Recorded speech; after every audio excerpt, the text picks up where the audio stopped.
The sudden downpour at dusk left the city soaked and gloomy. The raindrops sliding down the window of the Uber seemed to trace the unease in my soul. I dragged my suitcase to the entrance of the building with a small bubble of joy rising inside me. I had finished my business trip a day earlier than planned. That incredibly difficult contract had finally been signed successfully. For 10 years, I had poured myself into work, financially supporting the entire family, transforming from a fragile girl into a boss woman in the business world.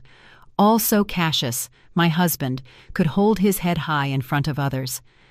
I promised myself that tonight I would cook a good soul food dinner to make up for all the days he had spent eating takeout. The exhaustion from the long flight seemed to vanish as I imagined his smile when he saw me come home early. However, my steps stopped dead just as I entered the familiar parking garage right at spot B15, a prime space I had paid over $50,000 to own. In that privileged spot, instead of waiting empty for my car, rested a flashy cherry-red Mustang. I narrowed my eyes to check the license plate, and a sensation of unease ran through me like a chill. It was Inaya's car, my sister-in-law. I asked myself, today is Tuesday. Tavon, my little brother, is supervising a construction site on the outskirts. Inaya should be at her office or at her parents' house. Why would she come all the way here during work hours? A vague suspicion arose in my mind, but I quickly dismissed it, reassuring myself with the idea that maybe she had come to ask her brother-in-law for help with something urgent, or simply to drop something off for Tavon. I dragged my suitcase toward the elevator. The screech of the wheels echoed in the silence of the garage, strangely shrill. Inside the elevator, I observed my reflection in the stainless steel mirror, a 35-year-old woman in an impeccable business suit, but with a face that already showed the weariness of time, with deep bags under her eyes from sleepless nights preparing projects. I sighed, wondering if Cassius would realize how much I had aged, or if to him I was still just a tireless money-making machine. The elevator doors opened on the 18th floor. The hallway was deserted. Only my footsteps on the hardwood could be heard. I tiptoed toward our condo with the intention of giving my husband a little surprise. I didn't ring the bell or use the key. I simply slid my finger over the biometric scanner. The lock opened with a soft click, like a sigh. The house was submerged in a silent gloom. With the curtains drawn, the air was impregnated with the scent of lavender essential oil I usually used, but today it seemed mixed with another strange and unfamiliar smell. I took off my heels just as I was about to call out to him. A peculiar sound coming from the master bedroom made a lump form in my throat. It wasn't the television or a normal conversation. It was the breathless moans of a woman mixed with the heavy, agitated breathing of a man. I froze, rigid, as if someone had poured cement over me. The blood seemed to freeze in my veins, then boil and rush to my head.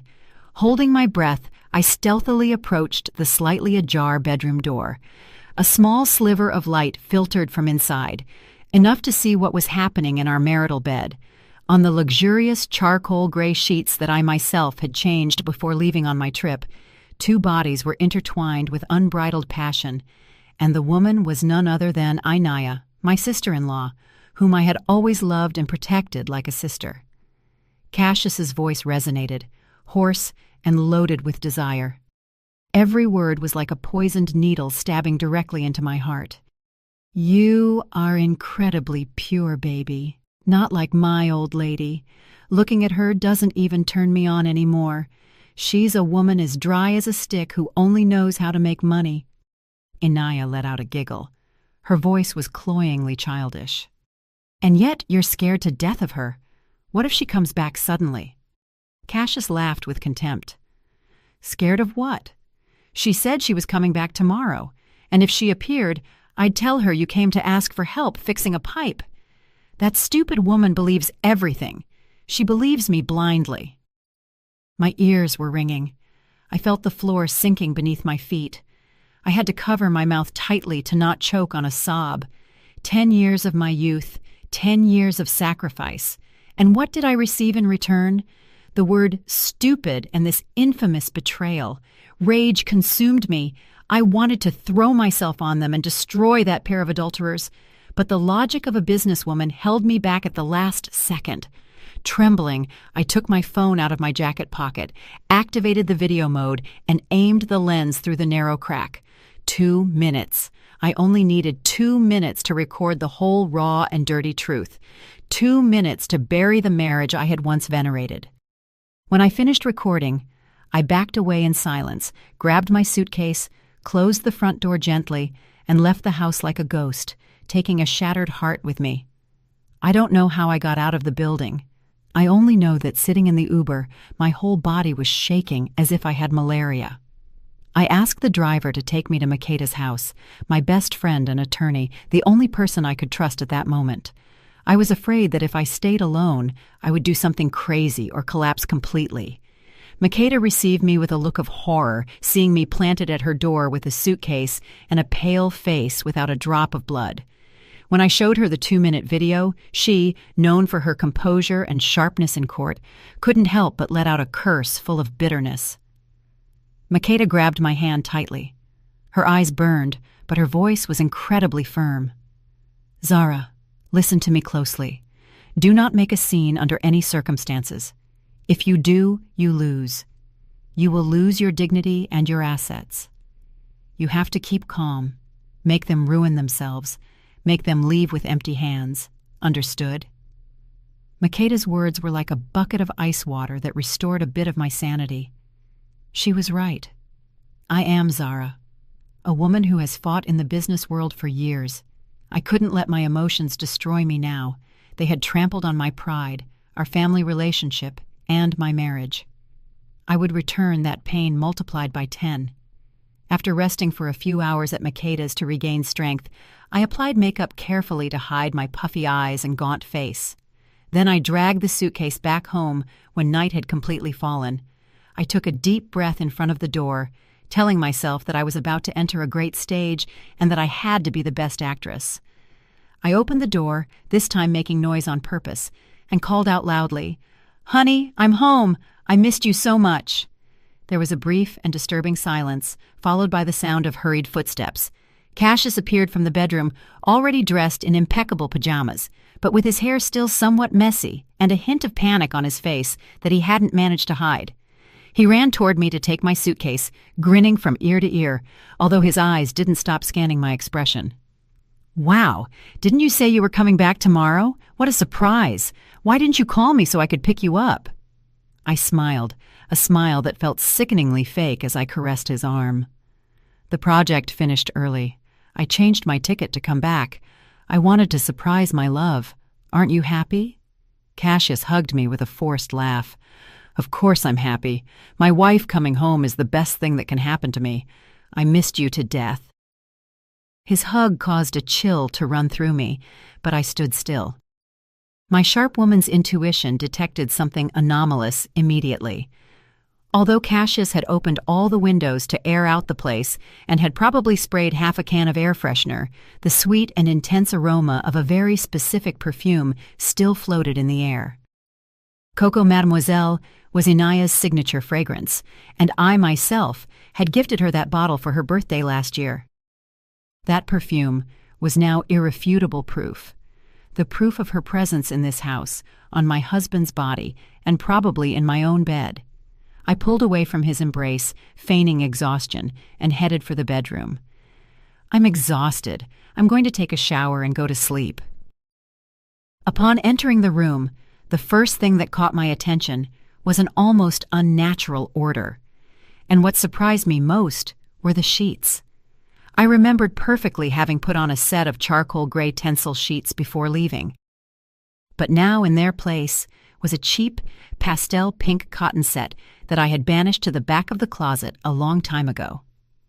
I turned to Cassius with an expression of feigned surprise. "Hey, why did you change the sheets? I had just put the other ones on."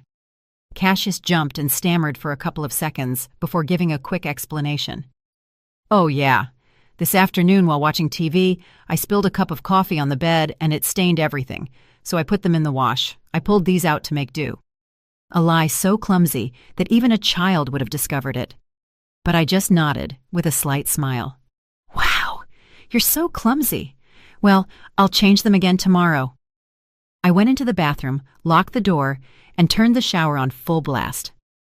Under the stream of water, I didn't cry. I looked at myself in the mirror with dry, cold eyes. In the stillness of the night, the ticking of the wall clock resonated, each dry beat like a hammer blow to my bleeding heart. Cassius slept beside me. His breathing was regular. That broad back I once considered my greatest refuge now felt strange and terribly cold to me. I curled up on the edge of the bed, trying to make myself as small as possible so as not to brush against his skin. The sensation of disgust I had felt since the afternoon was still stuck to me like a layer of mud impossible to wash off. I lay with my eyes open, staring at the dark ceiling, wondering how a person could change so much in so little time. 10 years of sharing everything. Were they not worth more than a moment of fleeting pleasure? I waited for the clock to strike 2 in the morning. Cassius's snores became deeper and constant. I knew my moment had arrived. Holding my breath, I turned with slow and cautious movements, like a thief acting in her own house. The light from the nightstand illuminated Cassius's face. He slept peacefully, without a trace of guilt or worry. That only stoked the fury inside me. With extreme care, I took his hand, the same hand I had held tightly on our wedding day. Now I used it to unlock his phone, which was on the nightstand. The screen lit up, its bluish light projecting a frigid glow onto my face. Quickly, I lowered the volume and began my silent investigation. WhatsApp, Instagram, text messages. Everything was spotless, like a blank page, not a single trace, not a suspicious message. That perfect cleanliness was proof of his meticulous preparation, but I wasn't a naive woman easy to fool. I knew the tricks of men who want to hide secrets all too well. I went into the app settings looking for hidden folders skillfully disguised as work management software. And sure enough, a secure messaging app appeared that required a numeric password. I tried his date of birth without success. Our wedding anniversary didn't work either. Finally, I entered Inaya's date of birth. The screen unlocked instantly, revealing an avalanche of messages. The images were so vulgar, I had to close my eyes to suppress the nausea. But that wasn't all. Trembling, I accessed his banking app, where I trustingly let him manage his personal expenses. The transaction history appeared like a crushing sentence. The figures danced before my eyes, and I felt as if someone were squeezing my heart. Transfer of $52, concept, for my baby. Transfer of $13,000, concept, a life by your side. Those numbers, codes of love among teenagers, were now being used by my husband, a 40-year-old man, to seduce his sister-in-law. And worst of all, a transaction from last week, a credit card payment of $10,000 at a luxury jewelry store. I remembered that day Cassius had come home with a face like a funeral, complaining that the company was doing poorly, that bonuses had been cut, and that he couldn't give me money for household expenses that month. At that moment, pitying him, I believed him so he wouldn't feel pressured. Not only did I not ask him for anything, but I transferred money to his account so he would be more comfortable.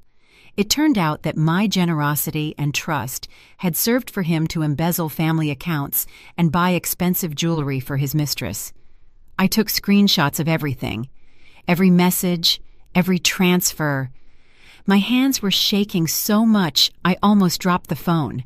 After sending all the evidence to my own mobile and erasing any trace of my access, I put his phone back where it was. I lay down, but my body was frozen, as if I had just come out of a walk-in freezer. The next morning, I got up earlier than usual and prepared a full breakfast, as always, but my heart was completely cold. Cassius came out of the bedroom stretching and yawning. Seeing me set the table, he smiled. "What a hard-working woman. Breakfast already ready." I served him a bowl of grits and placed it in front of him. I tried to make my voice sound normal, but my eyes, sharp as knives, scrutinized him. "Eat while it's hot. Hey, by the way, yesterday when I came back, I saw Inaya's car parked in our spot. Weird, right? Tavon wasn't there. What was she doing here during office hours? I thought she'd be working." Cassius, who was bringing a spoonful to his mouth, jumped so much that the spoon fell with a dry clatter into the bowl, splashing the table. His face paled instantly. He bent down in a hurry to pick it up, hiding his nervousness. "Oh, yeah. Well, I guess she came to drop something off for Tavon. I don't know, honestly. I was stuck in the office all day." I observed his clumsiness, feeling an indescribable bitterness. This man I once considered my everything was now just a clumsy and cowardly liar. I smiled, a faded smile. "Oh, right. I thought you would know.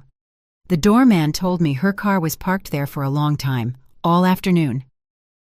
Cassius fell silent abruptly, eating with his head down, not daring to look at me even once. The atmosphere of the breakfast became dense, heavy, as if a slab were crushing our chests. After the spoon incident, Cassius became much more cautious. He walked on tiptoes, spoke in a low voice, and constantly threw sideways glances at me. Every time I picked up my phone, his body tensed. He knew the prey was starting to smell danger, but the trap I had set was just beginning to close.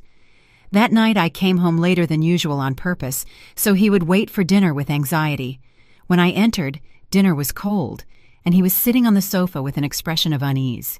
Seeing me, he jumped up to reheat the food.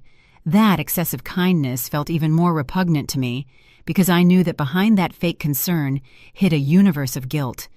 During dinner, as I served him a piece of catfish on his plate, I dropped a question into the air, light as a breeze. "Honey, you're sleeping poorly lately. You look bad." Cassius paused for a moment and then forced a smile. "Well, sometimes I have a lot of stress at work. It's a bit hard to sleep. Why do you ask?" I put down my silverware and looked him directly in the eyes.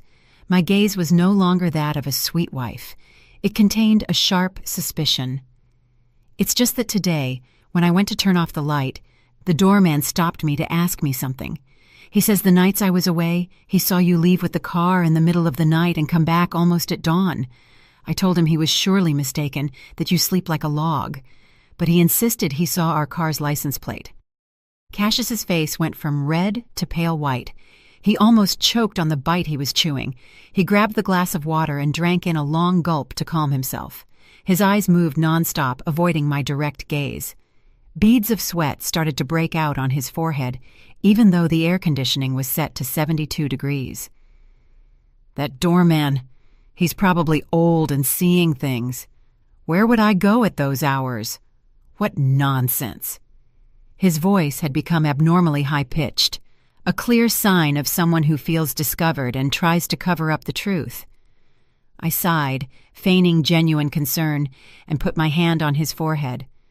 I told him that too, but he described it to me in detail. He said the car was heading toward the outskirts. "I'm getting worried. What if you're sleepwalking? I read in the paper that a lot of people with stress do unconscious things at night and don't remember anything in the morning. What if we go to the doctor tomorrow? It's dangerous. If something happens to you on the road, what would become of me?" My words, loaded with apparent solicitude, were actually pliers tightening his terrified mind. I was executing my plan, to plant in his head the fear that his secret escapades had been discovered, but under an appearance of innocence. Cassius pushed my hand away, visibly upset, and got up to pace from one side of the living room to the other. No, that's not necessary. Surely it's that I'm sleepwalking. Lately I'm very tense. I'll regulate myself, I'll drink some herbal tea, and that's it. No need to spend money on doctors." I followed his back with my gaze, smiling inwardly. If he clung to such a ridiculous excuse as sleepwalking, it meant that fear had already overcome his reasoning. I continued with another psychological blow. "Well, be very careful. I've heard that if you wake a sleepwalker suddenly, they can suffer a shock, and the doorman also told me that one of those nights he thought he saw your car around Inaya's house area. I suppose you were worried she was alone and stopped by to see how she was, right? You're so thoughtful." My last sentence was like a fatal stab. Cassius stood petrified. He turned abruptly to look at me with eyes bulging with panic. "What? That's not true. Don't listen to nonsense. I'm going to sleep. I have a headache." With that, he fled to the bedroom like a fugitive and slammed the door shut. I was left alone before the half-finished dinner. I took a sip of cold soup. A bitter taste spread through my mouth. His fear was exactly what I wanted to see. I wanted him to live with constant anguish, unable to eat or sleep in peace, just like me at that moment.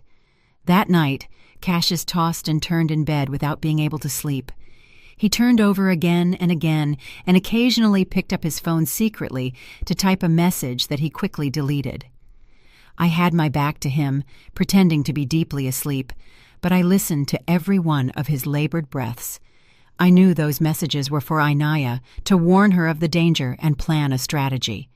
Keep worrying, keep planning, I thought, because the more you thrash about, the deeper you'll sink into the mud I've prepared for you. The night enveloped the room, but inside me a flame of revenge burned, illuminating the darkest corners of this marriage. The next morning, I left the house earlier than usual, with the excuse of an important meeting. In reality, I had an appointment with the private investigator Makeda had recommended. The cafe, situated in a quiet alley, was completely isolated from the city bustle. The detective handed me a thick brown envelope, looking at me with a mixture of compassion and pity. I took a deep breath and with trembling hands opened the envelope. Although I had mentally prepared myself, seeing the photos inside, I felt as if someone had punched me in the chest, a pain that left me breathless. It turns out they didn't need to wait for the night or my business trips. Cassius and Inaya had turned their lunch break into their ideal time for dates. In those sharp photographs, they were sitting in discreet cafes, holding hands, looking at each other with the same passion as two first-time lovers. In one photo, Cassius was wiping Inaya's mouth with tenderness. The smile on his face was so radiant and sweet that I was stunned. He hadn't smiled at me like that in a long time. There were other photos where they entered together into a pay-by-the-hour motel hidden in an alley and came out an hour later looking satisfied and with disheveled clothes. I went through the photos one by one. Each was irrefutable proof of the infamous betrayal of the two people closest to me. Not only were they deceiving me and Tavon, but they were trampling on basic morality in broad daylight. I remembered the times I had called Cassius at noon, and he whispered that he was in a meeting or taking a nap in the office because he was exhausted. It turns out his exhaustion came from servicing his mistress. Disgust invaded me. I felt nauseous thinking I had shared a bed with this man, that I had trusted him blindly. I put the photos in my bag, paid the detective, and drove to the office. I spent the whole day working like an automaton, trying to bury myself in paperwork so as not to think about those dirty images. In the evening, upon returning home, Cassius returned to playing the role of the exemplary husband. He came out to greet me with enthusiasm, asking if I was tired, if I wanted him to prepare something special for dinner. Seeing his hypocritical face, I just wanted to scream in his face that I knew everything. But I held back. "I'm a little tired. Must be the weather change. You have dinner if you want. I'm going to rest a bit." Cassius seemed disappointed, but insisted on appearing attentive. He followed me to the bedroom, sat on the edge of the bed, and raised his hand to give me a shoulder massage. "Let me give you a massage. You work too hard for this house." As soon as his hand touched my shoulder, I shuddered and pulled away as if he had touched something repugnant. My instinctive reaction left him paralyzed, with his hand suspended in the air. "No, honey, my body hurts a lot. Don't touch me. Let me lie down for a while and it will pass." I rushed to find an excuse, covering myself with the blanket to hide the disgust drawn on my face. Cassius withdrew his hand with a shadow of doubt in his eyes that quickly transformed into resignation. "Okay, well, rest. I'm going to watch TV to let you sleep." When the door closed, I could finally let out my breath. Tears sprang forth, soaking the pillow. I wasn't crying for him. I was crying for me, for my 10 years of youth wasted on the wrong person. The sensation of being betrayed, of being belittled, hurts more than any physical wound. It ate away at my soul little by little, turning me from a woman full of love into an iceberg. That night, Cassius got back into bed and tried to hug me from behind. His warm breath on the back of my neck made my skin crawl. His hands started to search for me, seeking intimacy, but my body went rigid. I pushed his hand away firmly. "I told you I'm tired. Let me sleep." Cassius sighed deeply, turned over and muttered something, clearly dissatisfied. I lay motionless with my eyes open in the darkness, listening to his sighs. My heart was a block of ice. Physical contact with him had become torture. I couldn't stand sharing a bed with a man who had just rolled around with another woman, who was also my sister-in-law. The physical distancing was the first sign that this marriage was clinically dead, but Cassius, in his arrogance, believing his deception was perfect, still hadn't realized the danger looming over him. He kept thinking my tiredness was temporary, or that I was angry about some nonsense. He didn't know I was accumulating evidence, accumulating hate, to prepare the most terrible punishment for him. Those lunch dates, those hands clasped in secret, everything would be part of the sentence I had reserved for him. And that day was not far off. With the evidence of infidelity in my possession, I decided to move to the next phase of my plan, examining the bloodstream of our marriage, the finances. I knew Cassius valued money enormously. He was with me partly because I was the main economic support of the house, while his career was mediocre and depended on my influence to get contacts. I needed to confirm how much family money he had diverted to support his mistress, and more importantly, I wanted to see his reaction when I cornered him on the subject of money. One weekend evening, I prepared a more elaborate dinner than usual. I served him a glass of wine and created a relaxed and cheerful atmosphere. When Cassius was already a little tipsy, with a flushed face and talking nonstop about grandiose plans, I started speaking softly. "Honey, today I went to see a plot of land on the outskirts. It's beautiful, an excellent location, and the price is a steal because the owner needs the money urgently.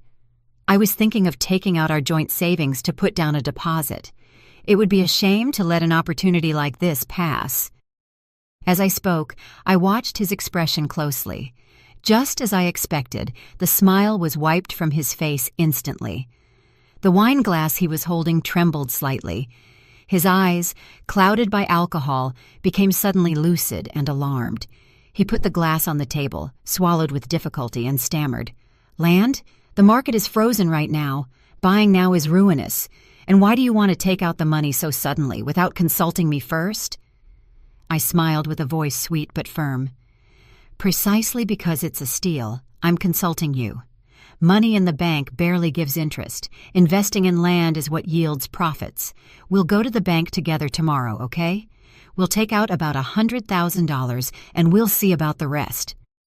Hearing the figure of $100,000, his face changed color and sweat started to bead on his forehead. "100,000? Calm down a bit. It's just that, actually—" He hesitated, his eyes desperately searching for a plausible excuse. "Actually what?" I pressed him, my sharp gaze penetrating his conscience. Cassius took a deep breath and let out the lie I had already foreseen. "Actually, I put all the savings into the stock market. The market has plummeted and I'm trapped. I can't sell now. If we sell, we'll lose a lot, almost half. Give me a little time to see if the market recovers." The stock market excuse, a classic of husbands who spend family money in secret. I knew perfectly well that he had never invested in the stock market, or if he had, it was with insignificant amounts. I knew from my own investigations that he had been taking that money out little by little, transferring it to a secret account from which it flowed into Anaya's pockets, or was used to pay installments on a small condo in his mother's name. But I pretended to believe him, sighing with an air of disappointment. "My God, why do you do these things without telling me? It's the money we've saved for years, and now you say we've lost half. It was very reckless." Seeing that I seemed to have believed him, Cassius sighed in relief and took my hand to justify himself. "I just wanted to earn a little more for our future. Really, I didn't expect to have such bad luck. Come on, don't be mad. I promise that as soon as I recover what was invested, I'll take it all out and give it to you to manage." "Okay." I looked at his pleading and cowardly face, feeling immense contempt. The future he spoke of was actually his and his mistress's, built on my sweat and tears. I pulled my hand away and got up coldly to clear the plates. "Fine, you figure it out, but know that I'm not going to forgive losing that money. I'll let it pass this time, but don't let me find out you're hiding anything else from me." I turned my back on him and went to the kitchen, leaving him sitting there with an expression of relief mixed with unease. He thought he had fooled me, that he had gotten out of this one, but he didn't know that that stock market excuse had just sealed his sentence. I had already confirmed what I needed to know. The money had disappeared, and the trust had run out. The betrayal was now total, encompassing the body, feelings, and finances. He had taken everything of ours to feed an illicit relationship. That night, listening to Cassius's sighs, my mind no longer harbored plans for reconciliation. In its place were figures, legal steps to recover what was mine. I would recover my money down to the last cent, and the price he would pay wouldn't be just monetary. It would include the honor and career he coveted so much. That weekend, a cold north wind brought winter with it, sneaking into every corner of the city. But the cold of the weather couldn't compare to the ice in my heart. My parents called saying it had been a long time since we all gathered, and they wanted us to come over for lunch to warm up. I accepted immediately. In my mind, I was already calculating that this would be the perfect stage for the next act of my play. When Cassius and I arrived, Tavon and Inaya had just arrived too. Tavon, as always, simple, in a worn denim jacket and hands roughened by construction work, was carrying several bags of fruit for my parents. Seeing my brother, so hard-working and kind-hearted, and then Inaya by his side, I felt a pang of pain and rage. Inaya was spectacularly dressed today, very different from how she usually looked. She wore a tight wool dress that showed off her curves, a cream-colored coat, and perfect makeup that highlighted her beauty. But what caught my attention most wasn't her appearance, but the object shining on her neck under the living room light. It was a white gold necklace with a small diamond that gave off a captivating and expensive light. I recognized it instantly. It was the result of that $10,000 transaction at the luxury jewelry store I had seen on Cassius's bank statement. The money he had told me he didn't have because his bonus had been cut. The meal passed in a lively atmosphere. My parents were happy to see the whole family gathered. Tavon didn't stop serving food to his wife, peeling shrimp for her, looking at her with overflowing love and pride. My naive brother didn't know that the woman he cared for with such dedication wore around her neck the proof of a betrayal bought with the sweat and tears of his own sister and brother-in-law. I swallowed the food as if it were stones, with a lump in my throat, but I kept smiling with the most serene smile I could fake. When everyone had eaten and was relaxed, I put down my silverware and, as if I had just discovered it, looked at Inaya and exclaimed with admiration, "What a beautiful necklace, Inaya. You can tell from a mile away it's good quality. That design is very trendy. Did you just buy it?" My question was like a stone thrown into a calm lake, creating ripples across the entire table. All eyes turned to Inaya's neck. Cassius, who was next to me, froze with his glass in his hand. His face lost color. He bent down coughing to hide his panic. Inaya jumped and instinctively brought her hand to the necklace. She looked quickly at Cassius seeking help, but only found his cowardly evasion. She stammered, her smile becoming forced and strange. "No way, Zara. This is costume jewelry. I bought it online for fun. It's super cheap. Where would I get the money to buy something real?" "Really?" I exclaimed with a tone of fake disappointment, but with a gaze cold as steel. "Oh well, it looked like a real diamond with that sparkle, but it suits you perfectly. It gives you a very elegant air, doesn't it, Tavon?" Tavon, who was eating, looked up and grinned from ear to ear, nodding. "Yeah, everything looks good on my wife. I tell her not to wear so much fake jewelry, lest she get an allergy, but she loves it." Tavon's innocent response hurt me even more. Inaya sighed in relief, seeing that her husband suspected nothing, but she didn't dare look me in the eye.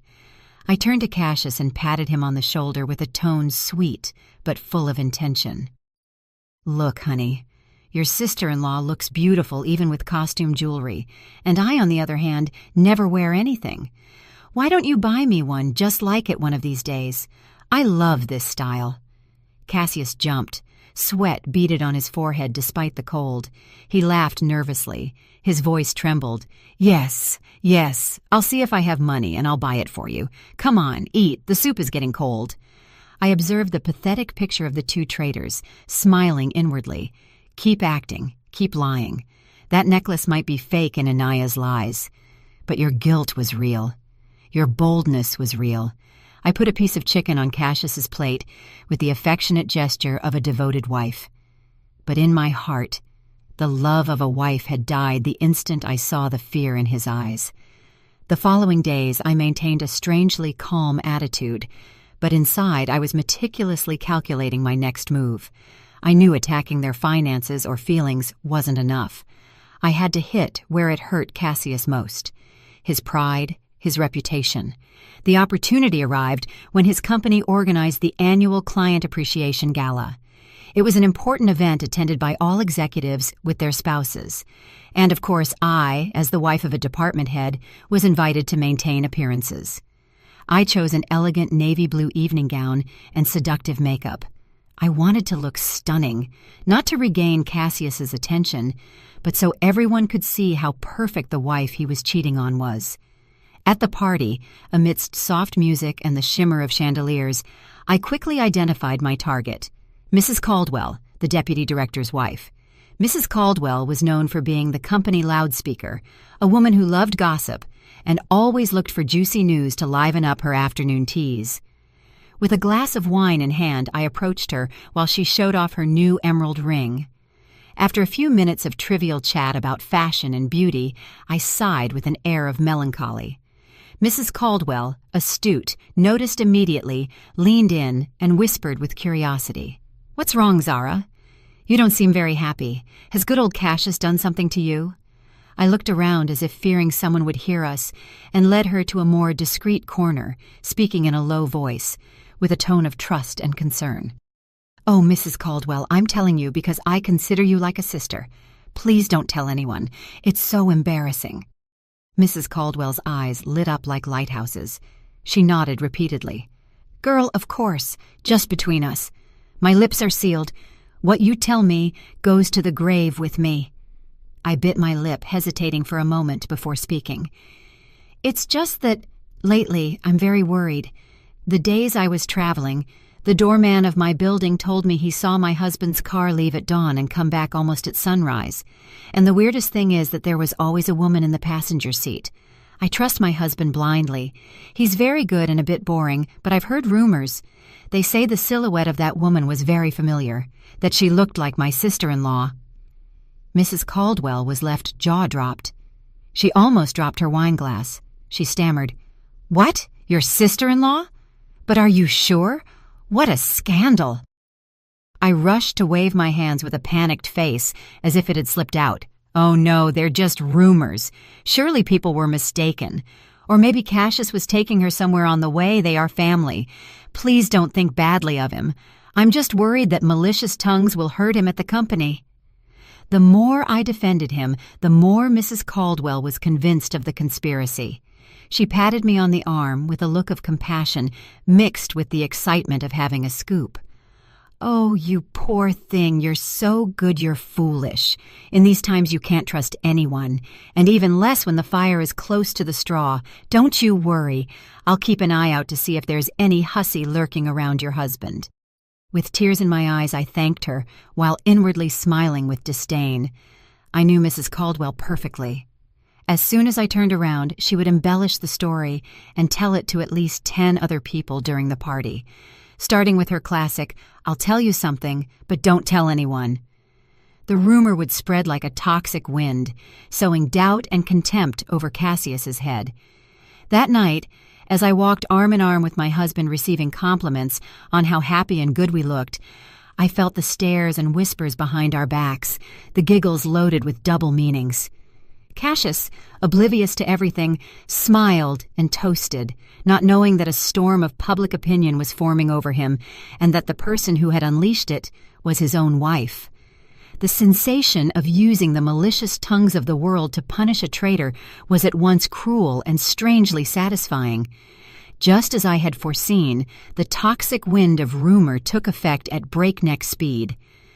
A few days after the party, the atmosphere at home became suffocating. Cassius arrived from work frowning, throwing his briefcase on the sofa with rage. The strong smell of alcohol coming off him was unmistakable. I, who was reading, put down the book and, feigning concern, ran to take off his jacket. "Have you been drinking? Why so much today? Did something happen at the office?" Cassius pushed my hand away and let himself fall heavily onto the sofa, loosening his tie as if he were being strangled. He grunted, "Man, that bunch of gossiping old ladies, always inventing things to stain people's names." I served him a glass of water with lemon and sat beside him, rubbing his back, agitated by anger. My voice was innocence personified. "What's wrong, honey? Who said something about you? Tell me. He who owes nothing fears nothing. If we live with a clear conscience, what do we care what others say?" Cassius turned to look at me with bloodshot eyes. He observed me intently, as if trying to guess if I knew something or if I was also part of the gossip, but my face only reflected worry and absolute trust, which made him look down and sigh. "You don't know anything. They're saying I'm having an affair, and on top of that with better, you don't hear it. You'll dirty your ears. They're jealous. Since they know I'm about to be promoted to deputy director, they're trying to sink me." Inside, I smiled. "So you also know what pain and humiliation feel like when people whisper behind your back." I continued adding fuel to the fire with my usual sweet tone. "Wow, who can control wagging tongues? Surely it's because you help everyone and you're very attractive and people envy you. But don't react so brusquely. The more you defend yourself, the more they'll think it's true. Ignore them and go on with your life. If you're innocent, no one can do anything to you." My phrase, "the more you defend yourself, the more they'll think it's true," was like a needle stuck in a sensitive spot. Cassius jumped, turned around, and muttered, "Yeah, I haven't done anything, so I have nothing to fear. It just bothers me." But I clearly saw his hand shaking, not from rage, but from fear.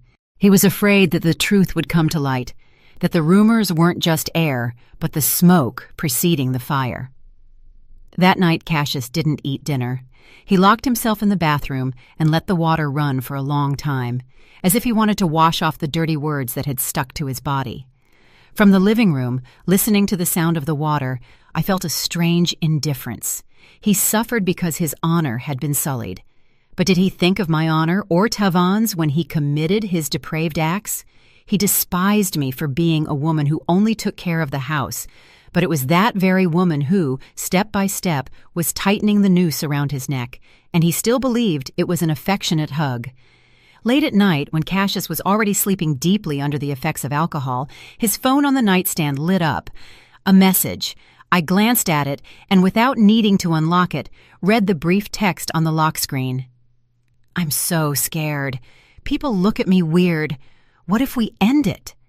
It was a message from Anaya. I smiled with disdain. Their diabolical alliance was more fragile than I thought. A little social pressure, and it was already starting to crack. I didn't delete the message. I left it there so Cassius would read it when he woke up, so he could see that his little mistress was also trembling, and that he, the supposed man, ran the risk of losing everything. His drunkenness tonight might help him forget reality for a moment, but tomorrow, upon waking, the real nightmare would have only just begun. I turned off the light. Darkness flooded the room, but in my eyes the path ahead was clearer than ever. The pressure of the rumors not only took away Cassius's sleep, but also deeply affected Anaya, the weakest link in this story. Thanks to the detective's information and her behavior in the family group chat, I realized Anaya was on the verge of a panic attack. She started acting strangely. She would log on late at night. She posted vague and melancholic statuses about life and loneliness and deleted them a few minutes later. Every night, around 1 or 2 a.m., when Cassius thought I was sleeping, he would sneak into the bathroom with his phone.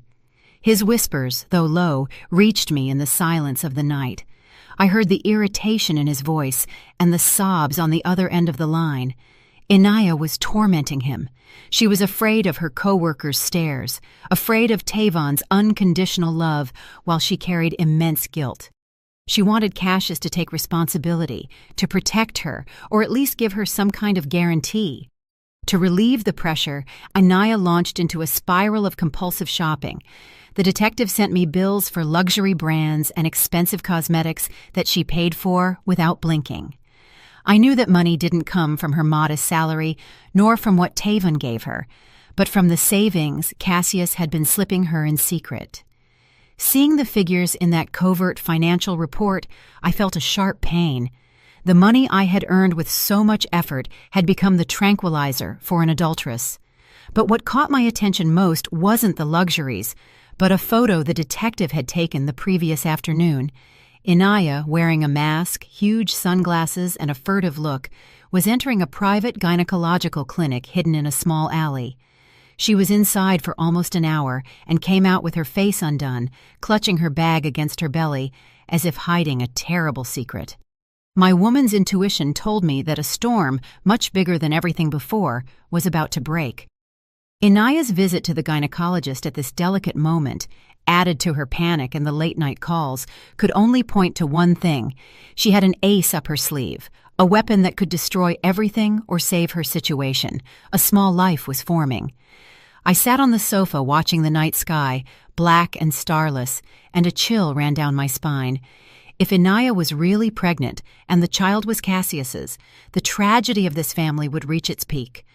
What would become of Tavon and my parents? How would I face such a cruel truth? But I clenched my fists tight. My nails dug into my skin. Whatever happened, I couldn't collapse. I had come too far to turn back. If she planned to use that baby as a shield to pressure Cassius or to bind Tavon, I would turn that child into the rope that would hang them both. I would wait. I would wait for her to show her cards, and then I would show everyone the repugnant face of those who invoke love to commit despicable acts. The storm was gathering. The heavy sky seemed about to collapse, announcing a turbulent tomorrow. I closed my eyes, took a deep breath, and prepared for the next blow, a blow called blood ties. That weekend, a fine, cold drizzle fell over the city. The chill of early winter seeped into the bones, but inside my parents' small house, the atmosphere was warm. It smelled of home cooking, and laughter could be heard. My parents, country folk, simple and hardworking, only wished to see their children happy. So every time we gathered, they went out of their way in the kitchen without letting anyone help them. I was in the living room peeling fruit, but my ears were attentive to everything, and my gaze didn't leave Inaya, who was sitting curled up in a corner of the sofa with a pale face and dark circles from sleepless nights. Lunch was served with all the delicacies my mother had prepared since morning: roast chicken, beef stew, ham, and good wine. Tavon, my brother, with his usual carefree attitude, didn't stop serving food to his wife, telling her anecdotes from work and future plans. He looked at her with absolute love and trust. Seeing him, my heart shrank. It was like watching an innocent child playing on the edge of a cliff. Suddenly, Inaya put her silverware on the table. The sharp metallic sound cut the conversation. She covered her mouth, hesitated for an instant, and after taking a deep breath, as if to gather courage, said with a trembling voice, "Mom, Dad, everyone, I have something to tell you." Everyone fell silent. Their gazes locked on her. Inaya looked sideways at Cassius. My husband. That look contained a mixture of pleading and threat. Then she lowered her head and whispered, "I'm pregnant." Her words were like an atomic bomb dropped on the table, creating a sepulchral silence that exploded into a whirlwind of conflicting emotions. Tavon stood paralyzed for a few seconds and then shouted with joy, jumping to hug his wife. "My God, really? I'm going to be a father! Dad, Mom, I'm going to be a dad!" My parents were radiant. My mother, with tears in her eyes, clasped her hands and thanked the ancestors. She quickly served her daughter-in-law a plate of hot stew. "Eat, honey. Eat so my grandson grows strong. No wonder I saw you looking so pale lately." Amidst that euphoria, only 3 people felt something different. Inaya forced a smile, a grimace that looked like crying. She brought her hand to her belly, not to protect it, but as if clinging to a last lifesaver. I remained motionless like a statue, observing everything with a frigid gaze, but the one who reacted most violently was Cassius. Upon hearing the words, "I'm pregnant," his face lost all color. The silverware fell from his hands, making a strident noise amidst the congratulations. He stared at Anaya with eyes bulging with panic and terror, stammering unintelligible words. Tavon, too happy to notice, bent down to pick up the silverware for him, laughing. "Brother-in-law, are you so happy your hands are shaking? Surely you really wanted to be an uncle, too." Cassius jumped and, taking the silverware, tried to sketch a smile that was more pathetic than a wail. Yes, I'm very happy. Congratulations." He drank a glass of water in one gulp to hide his trembling, but sweat was already beading on his forehead. I read his dark soul in that instant. He was terrified. That pregnancy wasn't in his plans. It was a dangerous variable that could destroy everything he tried to hide. Inaya had used the baby as her last card to force him to assume responsibility, or at least to bind Tavon and secure an exit. I raised my glass of water and, with a voice calm but full of double meaning, addressed Inaya. "Congratulations to you both. What great joy. Inaya, a pregnancy is something very important. Make sure you go to all the checkups to know exactly how many weeks along you are, and take good care of yourself." Hearing me mention the weeks of gestation, Inaya jumped. Her face paled. She bent down in a hurry to drink soup, avoiding my inquisitive gaze. The meal continued amidst the laughter of my parents and Tavon, but under the table, legs were shaking with fear, and in the heart of each, a storm began to brew. After the party ended, we said goodbye to my parents and returned home, now at night. The interior of my husband's luxury car plunged into a dense and heavy silence, so much so that the hum of the engine and the sound of tires on wet asphalt could be heard. Cassius drove with hands clutching the steering wheel, knuckles white from tension. His gaze was fixed on the road, but I knew his mind was chaos. The impact of the lunch news hadn't dissipated yet. The pregnancy was like a rock pressing on his chest, making breathing difficult. I, in the passenger seat, leaned my head back and pretended to sleep, but in reality, I observed every one of his gestures. I knew he was mired in uncertainty, wondering whose son that was, Tavon's or the result of his torrid siestas in motels with Anaya. That doubt was eating him alive, turning him into a pathetic coward. I broke the sepulchral silence. My voice, though soft, resonated in the confined space, making Cassius start as if he had received an electric shock. "Is something wrong, honey? I just called your name. No need to get scared like that." Cassius swallowed, trying to keep calm. "No, it's just that I was focused on the road. What did you want?" I turned to look at him in profile. The yellowish light of the street lamps filtering through the window revealed drops of sweat on his temple, despite the cold air conditioning. I smiled, a smile that didn't reach my eyes. "I'm so happy for Anaya and Tavon, although it's weird, don't you think? Tavon spends his life away for work. They've barely seen each other. But what aim, huh? A gift from heaven." My comment was like a poisoned arrow straight to his deepest fear. Cassius swerved, and the car wobbled for an instant before recovering stability. "Well, they're newlyweds. These things happen, surely. Surely it was during one of Tavon's quick visits home." His voice was a breathless whisper. He didn't dare look at me. I continued my attack with the same innocent tone. "But if I remember correctly, Tavon has been away almost a month and just came back yesterday. And Anaya said she's several weeks along. I didn't forget to ask her. Tomorrow I'll call her to tell her to get a detailed ultrasound. With today's technology, you can know the exact day of conception to see if it coincides with Tavon's return, lest there be some confusion and the poor guy gets upset." Cassius went mute, not daring to say anything else. I saw his Adam's apple bobbing. His face was pure tension. He was afraid that the truth would come to light. If the pregnancy coincided with Tavon's absence and the days when he and Inaya met in secret, it would be the death sentence for his honor and his life. I turned to look out the window, watching the city lights pass by, and smiled inwardly. His silence was the clearest answer. He didn't want that child. For him, it was a disaster, living proof of his sin. For Anaya, it was a lifesaver. The two accomplices were starting to have opposing interests, and that was the crack through which I would slip to destroy their diabolical alliance. "Hey," I said just before entering the garage with a voice light as air. Anaya's face didn't seem like that of a woman happy about her pregnancy. It seemed more like she was afraid of something. Didn't you get that impression? Cassius didn't answer. He just stomped on the gas, and the car launched into the dark garage, the same way he was launching headfirst into a dead end in his own life. After that night, the atmosphere in both my house and Tavon's became strangely tense. Tavon kept floating on the cloud of fatherhood, calling me every day to tell me about Inaya's cravings. He treated her like a queen.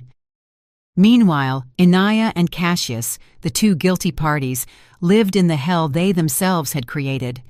I knew Inaya was using the pregnancy to pressure Cassius. She wanted security, money, or even status, and Cassius tried by all means to deny his responsibility and get rid of that burden. Sitting in my office, I looked at the ultrasound Inaya had posted on Facebook with an ambiguous message, "A gift from God. Mommy will protect you at all costs." I smiled with disdain. Protect him at all costs, or use him to blackmail her lover? I needed to know with certainty who the father was, but I couldn't act directly.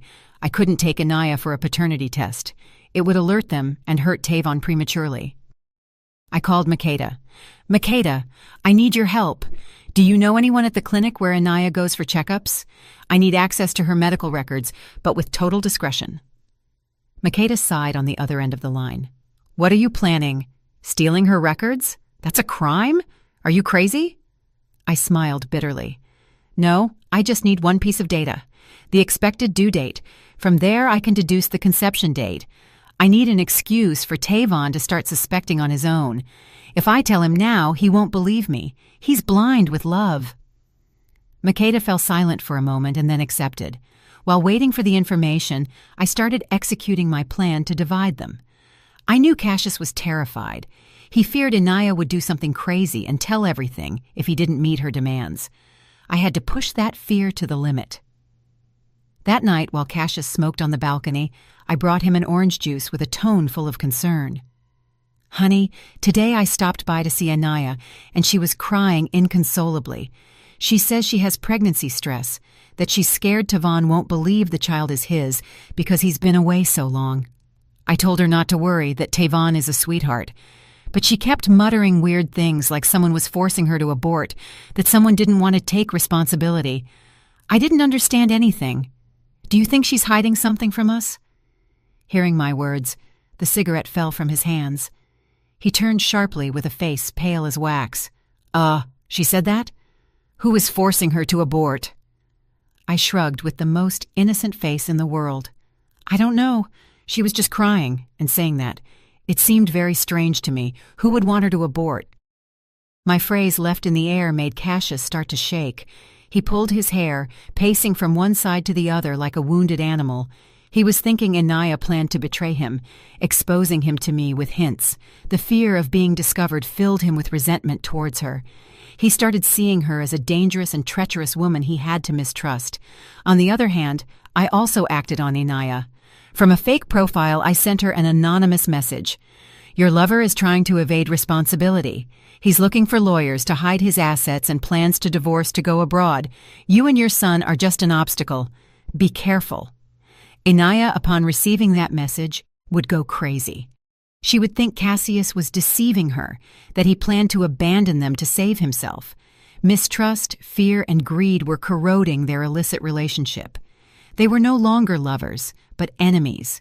One wanted to use the baby as a weapon, the other saw it as a catastrophe. And I, in the middle, only needed to stoke the fire a little so that alliance would be consumed in the flames of its own betrayal. While the fire in my home spread in silence, my brilliant lawyer friend brought me another shocking piece of news. A piece of news that made me realize the man I had shared my life with wasn't just an unscrupulous adulterer, but a genuine economic criminal. That noon, Makeda met me in her office. She put a thick file on the table, looking at me with a grave and compassionate expression. "Zara, Get ready. The problem isn't just that he used house money to keep his mistress, it's much worse. I opened the file. Figures, contracts, and invoices danced before my eyes. They were the proofs that Cassius had been using his position as purchasing manager to conspire with suppliers, inflate prices, and receive million-dollar commissions. That money didn't go to his account, but was diverted through ghost accounts to a black fund he had created for his own ends. "Look at this," Makeda said, pointing to a transfer marked in red. "This money comes from a construction company. It was transferred to his mother's account with the concept loan repayment, but in reality, it's his 10% commission for a cement contract last month. In the last 2 years, he has embezzled almost $1 million. Zara, this is misappropriation. It's a very serious crime. If the company finds out, not only will they fire him, but he could end up in jail for years." I listened to Makeda with a buzzing in my ears. I felt the floor opening beneath my feet. I knew Cassius was greedy, that he had his tricks, but I never imagined he was so reckless and stupid. He was risking his career, his honor, and his freedom for boundless ambition. What did he use that dirty money for? To buy a house for Inaya? To live a life of luxury, or to prepare a future without me? Rage consumed me, but it wasn't the jealousy of a betrayed woman anymore. It was the contempt of an honest businesswoman towards a fraudster. For 10 years I had built my reputation. I had always taught him to live with dignity, to earn money with his own effort. And meanwhile, behind my back, he dedicated himself to these shady matters. Not only had he betrayed me, but he had betrayed the most basic values of a human being. I closed the file and took a deep breath to calm myself. "Thanks, Makeda. This is the death sentence I needed. I thought a divorce and division of assets would be enough, but now, no. I'm not going to let him get away scot-free. If he dared to do it, he'll have to face the consequences. I'll keep this, and at the right moment, I'll show him how expensive greed is." I left the office and drove aimlessly through the city. Watching people come and go, I remembered the early days of our marriage. We were poor, but happy. We ate instant noodles and dreamed of a small house. Now we had a big house. We didn't lack money. But the people had changed until they became unrecognizable. Cassius had let himself be blinded by money and desire. He had burned the bridge connecting him to decency. Upon arriving home, I saw Cassius watching television, trying to seem calm, but with an unsettled gaze. I looked at him and felt nothing for him anymore, only disgust and pity for a wasted life. He didn't know yet that the scythe hung over his head and that the one wielding it was the wife he had always underestimated. That afternoon, the late autumn sun projected a weak, golden light on the asphalt, unable to dispel the biting cold. Sitting in my home office with a cup of cold coffee in my hand, I looked at my phone screen where Tavon's number appeared. I took a deep breath, holding back a sigh, and told myself this was bitter medicine, but necessary. A sharp pain, but better than letting my brother live deceived for the rest of his life. I pressed the call button. It had barely rung twice when Tavon's cheerful and carefree voice answered, "Hey Zara, what's up? I was just thinking about taking Inaya out for some good BBQ tonight." Hearing the happiness in his voice, I felt as if a knife were twisting my insides, but I forced myself to sound calm and attentive. "Hi, Tavon. Just calling to see how you guys were. Hey, the other day I remembered something. The private clinic Inaya goes to. I think I know someone working there, a friend from high school who's now the head nurse. Her name is Keisha. I don't know if Inaya would know her." There was a brief silence on the other end. Probably Tavon was asking his wife. Then I heard his voice again, enthusiastic. "Wow, what a coincidence. Let me ask her. Honey, Zara says she has a friend who is the head nurse at your clinic. Her name is Keisha. Does that ring a bell?" I held my breath, imagining Inaya's face losing color in that instant. After about 10 seconds of silence, Tavon's voice sounded again, this time with a nuance of doubt. "She says it doesn't ring a bell, that she goes to checkups and that's it. She doesn't notice names. Why do you ask?" I smiled slightly, my voice loaded with fake concern but with considerable weight. "Oh, it's just that I thought if it was a trusted place, better. I was going to call Keisha to ask her to keep an eye on Inaya, to take good care of her, and while at it, check her file to see how the tests are going, the exact due date, so we can prepare better. With people you know, you're always calmer. Keisha is very meticulous. Nothing escapes her. My phrase, "nothing escapes her," was like an arrow straight to the bullseye. I heard a noise on the other end of the line, as if something had fallen. Taven's voice sounded alarmed. "Careful, honey. What's wrong? Did you drop your glass? Did you burn yourself?" Inaya's voice arrived trembling and full of fear. "No, nothing's wrong. I just got a little dizzy." I smiled coldly and added another psychological blow. She got dizzy? Well, all the more reason to be careful. Okay, I'm calling Keisha right now. I'll tell her to check the file this very afternoon and inform me. We're family. We have to look out for each other. Hearing that, I knew Inaya would be scared to death. If my fictional character Keisha reviewed her file, she would discover that the gestational age betrayed a conception date matching Tavon's absence and the days she was seeing my husband. Okay, I'll tell her. I gotta go. Inaya isn't feeling well and I'm going to take her to rest. Tavon hung up in a hurry. His voice didn't sound so cheerful anymore. Now it was tinged with worry. I put the phone on the table and looked out the window. Gray clouds were gathering, darkening the sky. I knew that on the other end of the line, Inaya was living the most terrifying moments of her life. She wouldn't dare let me ask for a review. She would try to prevent it at all costs, and the only way to do that was to seek her accomplice to plan a strategy. The fish had taken the bait. Now I just had to wait for it to thrash about to reveal its fatal mistake. Just as I had foreseen, Inaya's panic reached its peak. She couldn't sit idly waiting for her end. Immediately after my call, the GPS tracker I had secretly placed under Cassius's car started moving. The signal blinked on my phone like the racing heart of the two guilty parties. Cassius left the office earlier than usual, with the excuse of an important meeting, but he didn't head downtown. Instead, he drove at full speed toward the outskirts, where there were tea houses and discreet, secluded restaurants. I, in my car, parked at a certain distance from his office exit, silently followed the red dot on my phone screen. It started to rain. Thick drops hit the windshield, creating a somber atmosphere. I drove automatically, with an empty heart, as if attending the funeral of my 10-year marriage. Cassius's final destination was a hidden spot called the Lotus Lounge, in an alley on the outskirts, a place with private VIP booths and lush gardens, perfect for secret dates or for guilty parties to hatch their plans. I parked at a prudent distance, enough not to be discovered, but with visibility of the entrance. 15 minutes later, an Uber arrived. Inaya got out, covered with a raincoat and a mask, looking furtive. She looked both ways and scurried inside. Seeing the scene, I felt a mixture of bitter laughter and pity. Two people who had sworn eternal love to their partners now hid like rats, fearing the light and the truth. I stayed in the car with the engine off. The outside cold started to seep in, but I didn't feel it. In my mind, I imagined the conversation unfolding inside. Surely Inaya would be crying, blaming Cassius, demanding he take charge of the pregnancy or silence me. And Cassius, that coward, would be desperate looking for excuses to avoid his responsibility. Selfishness and fear would lead them to attack each other, and that would be the moment the curtain fell.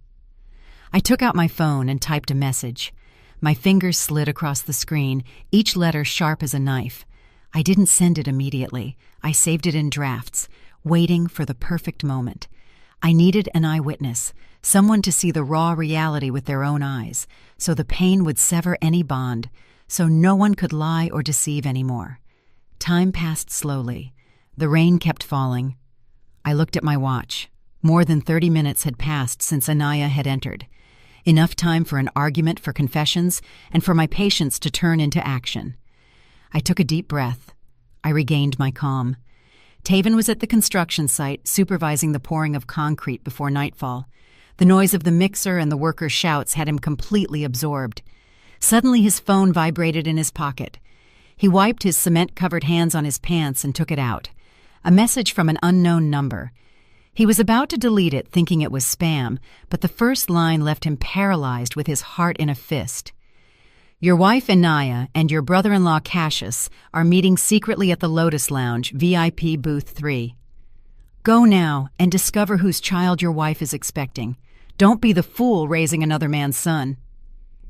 Taven read the message 3 times. Every word was like a drill in his brain, paralyzing his senses. He couldn't believe it. Anaya, his sweet and good wife, whom he loved more than his own life. Cassius, his respected brother-in-law, who always helped him. How could they do something like that to him? But his instinct told him something wasn't right. The suspicion, which had already begun to grow with his sister's hints, now burned strongly. Trembling, he called Anaya. The phone rang again and again, but no one answered. He called Cassius. The same result. The phone was off or out of range. Their silence was the clearest confession. Blood rushed to his head. He threw his hard hat on the ground and shouted at the workers. That's it for today! Everyone go home! Without further explanation, he ran to his motorcycle and took off like a madman, despite the rain and the slippery asphalt. Only one thought was in his mind. He had to go there. He had to see it with his own eyes. The happy images of his family, Anaya's smile, Cassius's encouraging pats, everything crumbled in his mind, turning into sharp fragments, tearing his heart. The 6-mile ride seemed like an eternity. He drove screaming under the rain, tears mixed with water, salty on his lips.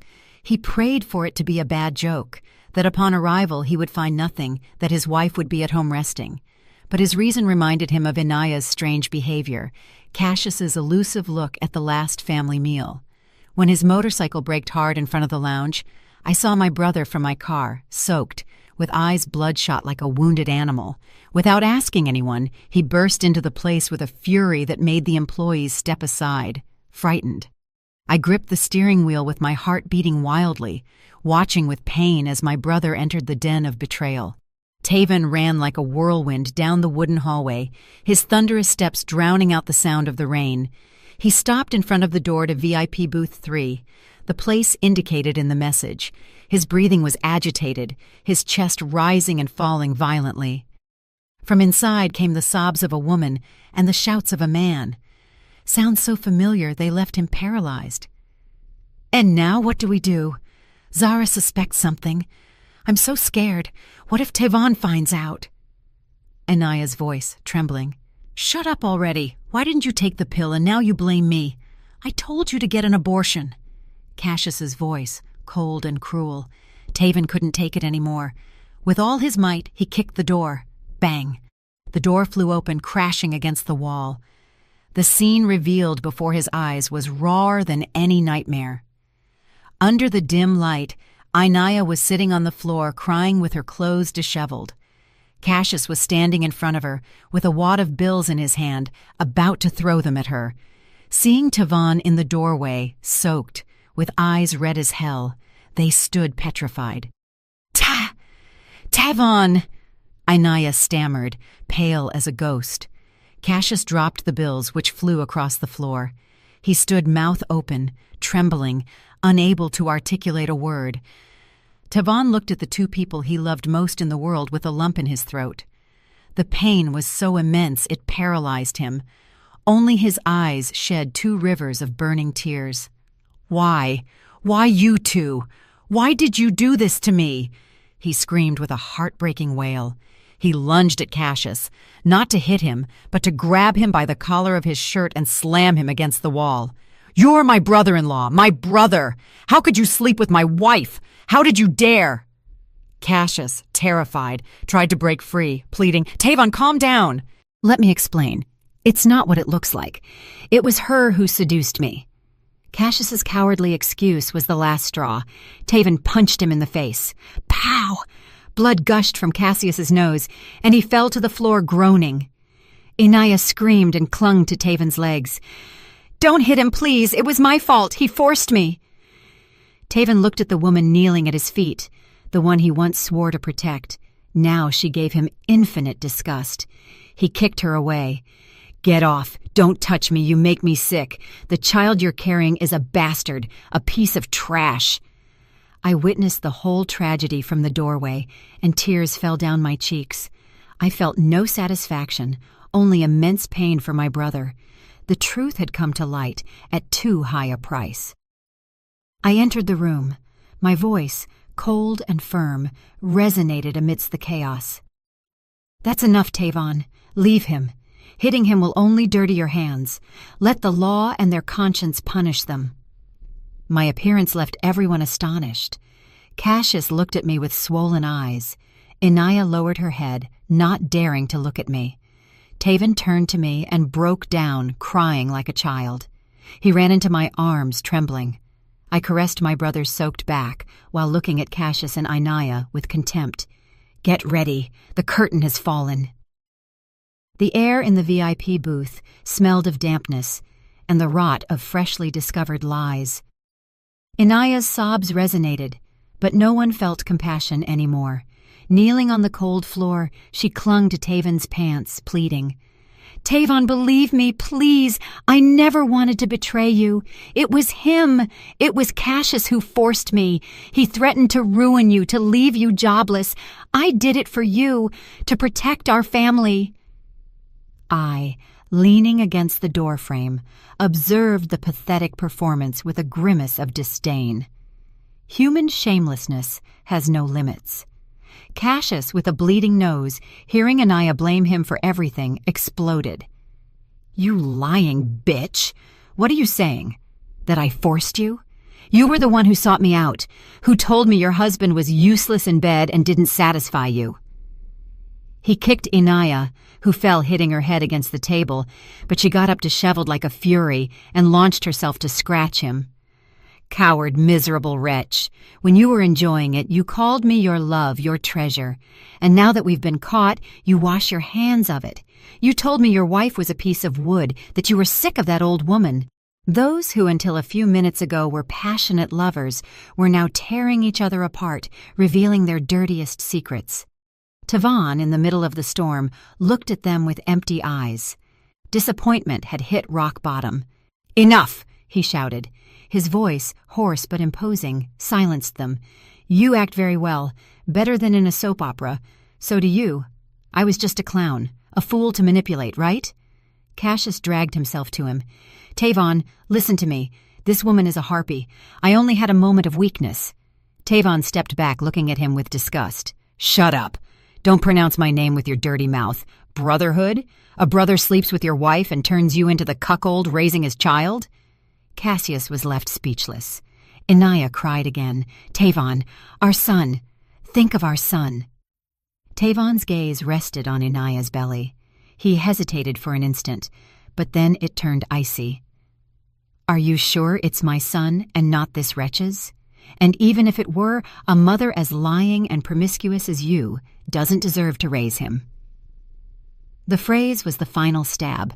Inaya collapsed crying in silence. The luxurious booth was now a desolate battlefield, full of the remains of trust and honor, impregnated with the smell of betrayal and despair. Tavon clenched his fists, about to explode again. I knew it was time to intervene. I couldn't allow my brother, in a fit of rage, to end up with legal problems. "Tavon, stop," I said, putting myself between him and Cassius. "It's not worth it. He doesn't deserve you ruining your future for him." Tavon looked at me with eyes full of tears. "Zara, it hurts too much. I hate them." I hugged him. "I know, but let's go. Staying here will only hurt us more. I'll take care of the punishment. I promise you they won't go unpunished." My calm seemed to reassure him. He rested his head on my shoulder, collapsing. I turned to Cassius and Inaya, who were huddled in a corner. My look was pure contempt. I took out my phone. "Have you finished your performance? Well, listen well. Everything you've done, everything you've said today, and even your encounters in my own bed, I have it all recorded." Hearing the word recorded, Cassius's face decomposed. "What? What are you saying? You recorded it all?" I smiled coldly. "Not only that, I have 2 minutes of video of your romp in my marital bed, your disgusting chats, the bank transfers. I have everything. I thought I'd keep a minimum of respect for you, but I see you don't deserve it, so don't blame me for being cruel." Inaya fainted, or pretended to. Cassius slumped in a chair, sweating buckets. He knew that with that evidence, his life and career were finished. I took Tavon by the arm and turned my back on him. "Let's go, Tavon. Let them devour each other in their own mud. In our house, there is no room for people like that." Upon leaving the lounge, the rain had subsided, but the cold wind kept blowing. Tavon walked beside me like an automaton. I didn't take him to his condo or my parents' house. I drove to Makeda's apartment. It was the safest place, where he could vent without anyone seeing him and where I would show him the rawest truth so he would open his eyes completely. I saw him crying silently in the rearview mirror. My soul ached, but I knew it was a necessary pain. He had to suffer to the bottom to be able to remove that tumor and start over. Courage, brother, I thought. After the storm, the sun always comes out. Makeda's apartment on the 25th floor was a haven of peace. Makeda had prepared a room and a hot teapot. Without asking questions, she left us alone.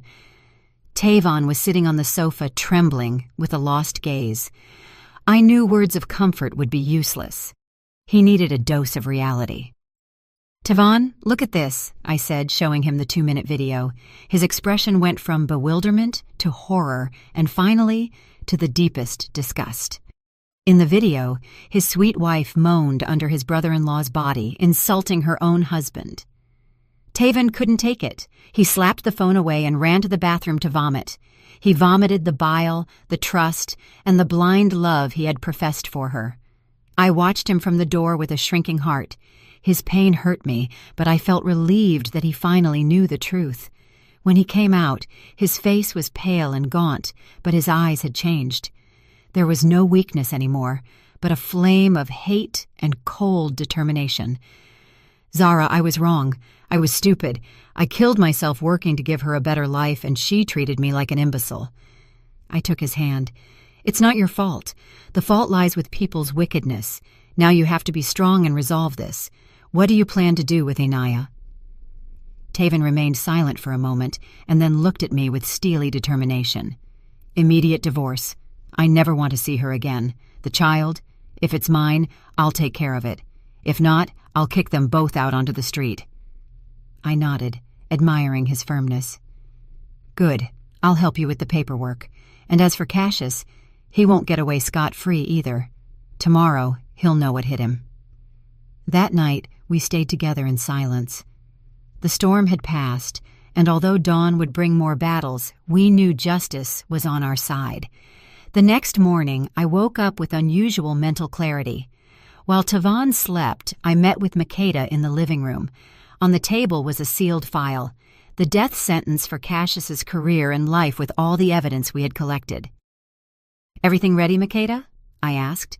She nodded, pushing the file toward me. "Everything ready.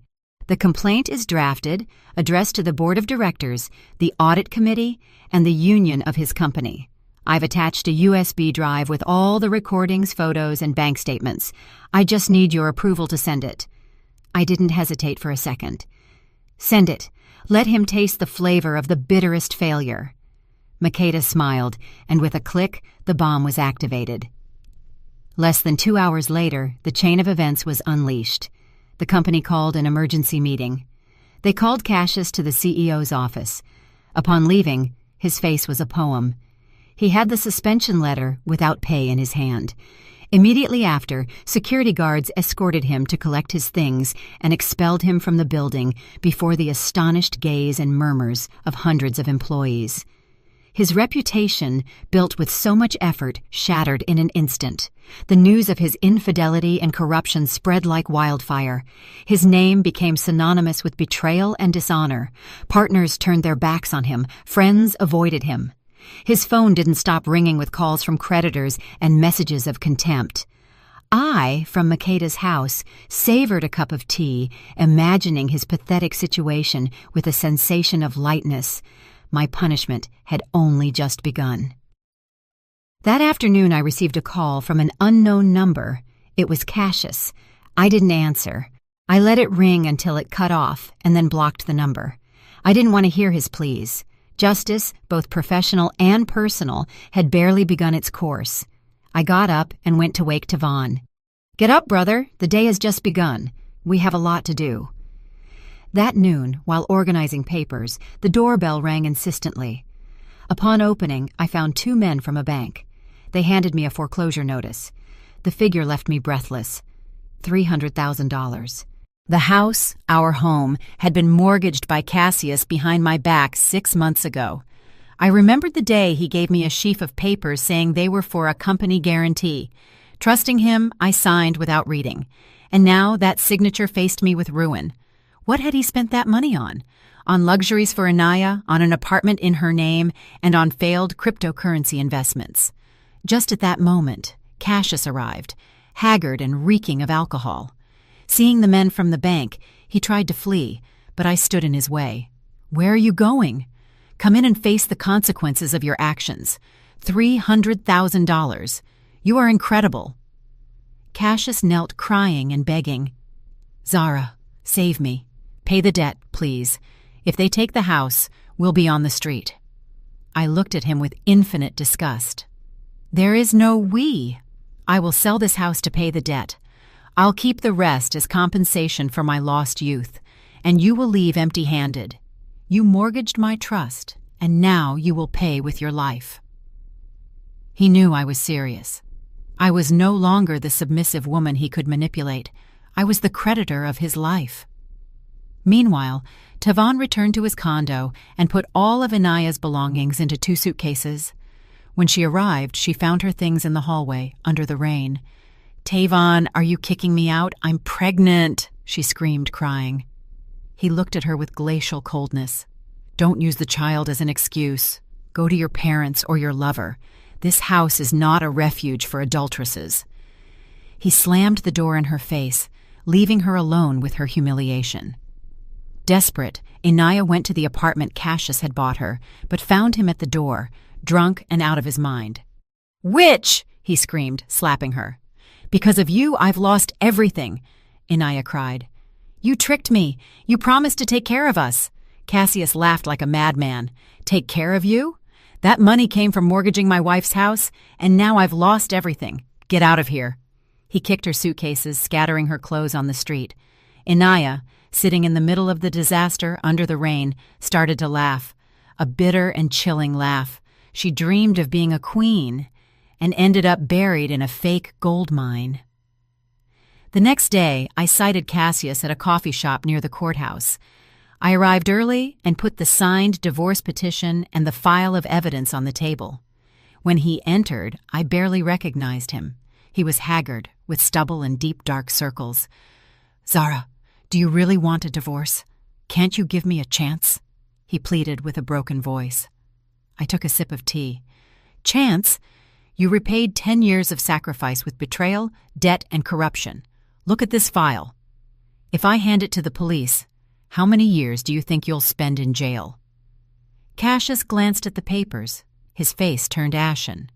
He knelt in the middle of the coffee shop. "Zara, I beg you, don't send me to jail. I'll do whatever you want." I felt not a shred of pity. "Get up. I give you 2 options. Either you sign the divorce, leave with nothing, and leave me the rest to pay the debt, or see you in criminal court and you lose everything, including your freedom." Trembling, he took the pen and signed.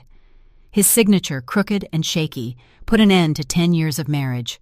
He hung his head crying, not from regret, but for the material loss. I got up and left without saying goodbye.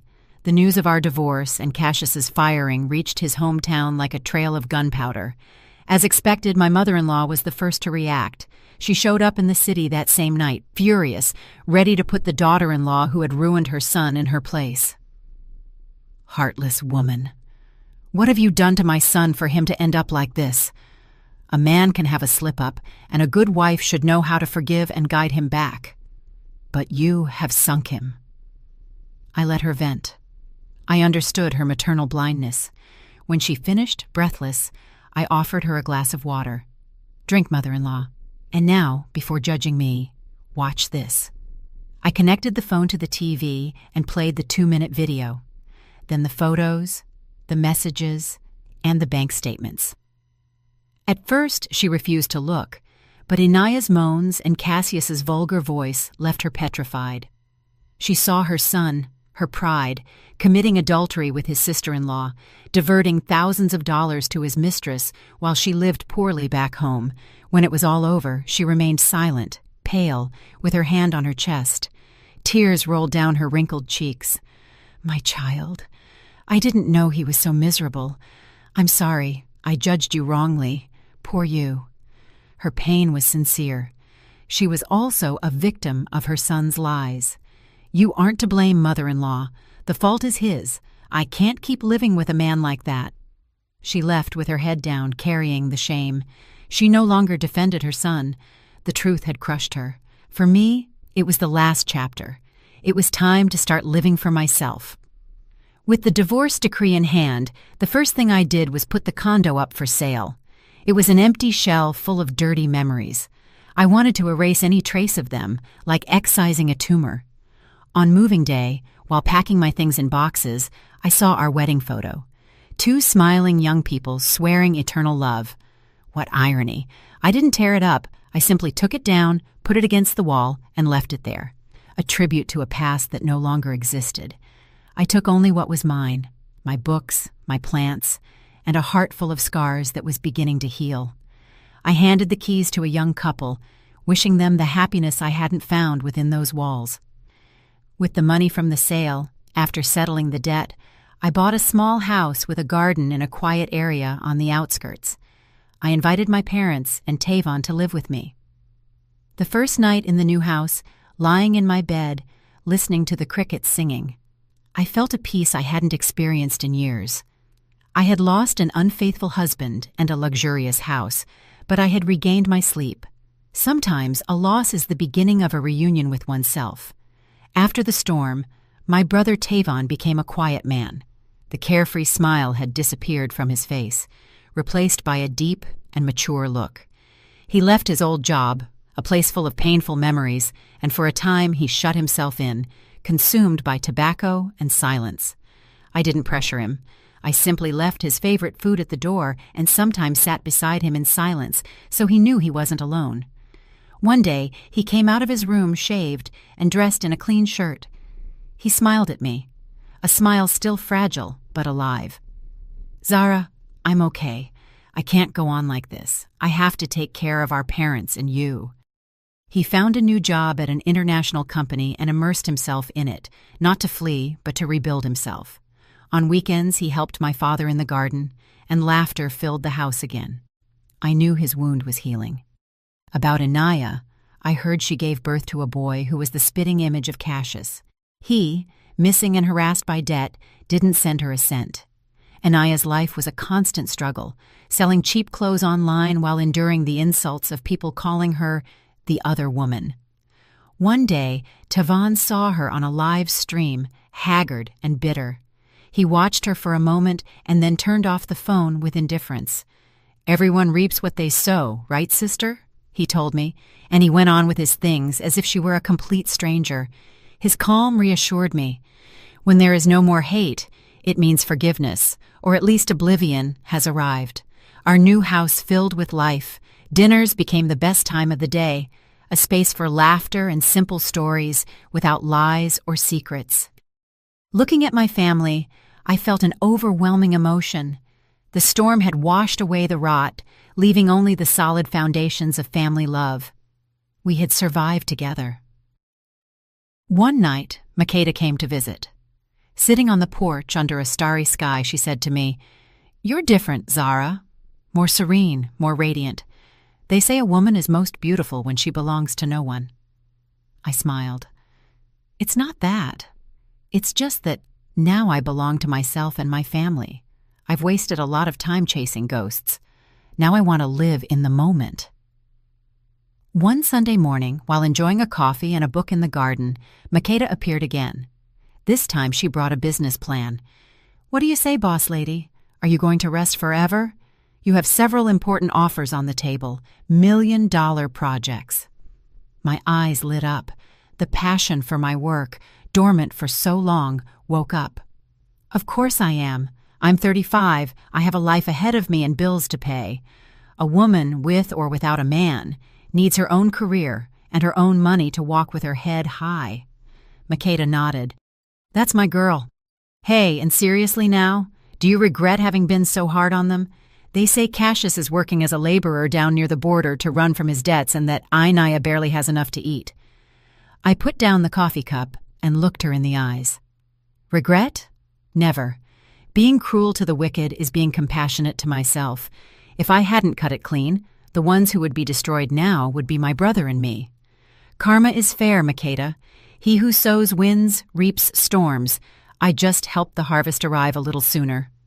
I looked at the blue sky, where white clouds floated lazily. The life I had ahead was a blank canvas. There might be more storms, but now I felt strong enough to face them. I was no longer the weak and dependent woman of yesterday. I was Zara, the woman who had gone through the hurricane and now painted her own sky. Did you like the story, and which city are you listening from? Thank you so much for your sweet support. I'm looking forward to your comments on the story. On the screen, you can see 2 new life stories that I highly recommend. There's so much more on my channel. Don't forget to subscribe. See you in the next life story with love and respect.